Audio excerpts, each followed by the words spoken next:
My neighbor has been mowing his lawn for 12 hours straight. I just figured out the horrifying reason why.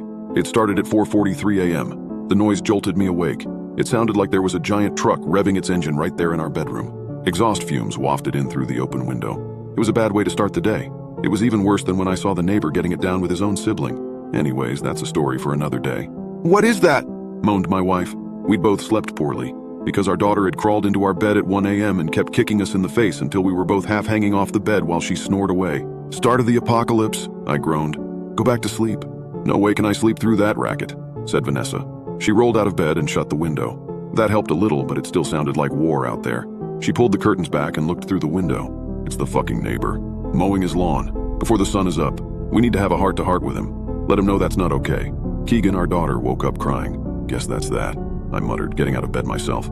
I'll go talk to him after some coffee. Bring me some too, said Vanessa. Papa, bring me some Smarties, said Keegan. No Smarties for breakfast. Banana or toast, but not Smarties. Fine, huffed Keegan. Toast, cut into shapes. I sighed. This was really the last thing I wanted to be doing at 4:45 on a Saturday morning. Making coffee and cutting toast into animal shapes instead of drooling in my sleep and dreaming of a gentler world. I went into the kitchen and started the coffee and toast and then looked out the living room window. Sure enough, there was Mr. Limsky mowing his damn lawn in his damn bathrobe, no less. That was another thing that I had no desire to do. Get into it with him about this, or really talk to him about anything ever beyond a friendly wave and a howdy neighbor. By the time I was awake enough to form a coherent thought, it was almost 6 o'clock and I had consumed 4 cups of coffee.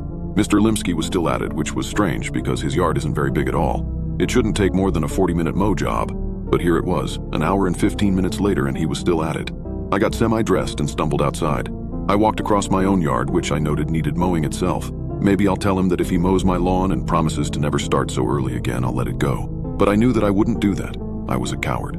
As I got closer, I observed with some confusion that his lawn was already mowed. He was going over it a second time now.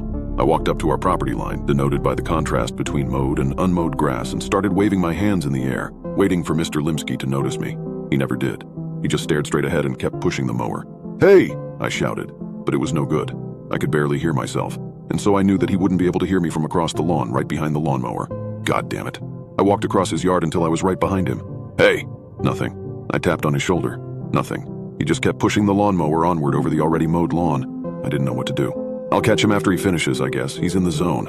I shrugged and was getting ready to turn back to my house when I saw a trickle of what was presumably urine run down his bare leg. Jesus. I went back to my house and opened the door. Vanessa was reading a book to Keegan. She stopped when I came in and looked up. Well, he couldn't hear me. I'll go over there once he stops. He's got to stop sometime, right? And, well, I'm a little worried about him, honestly. I saw him,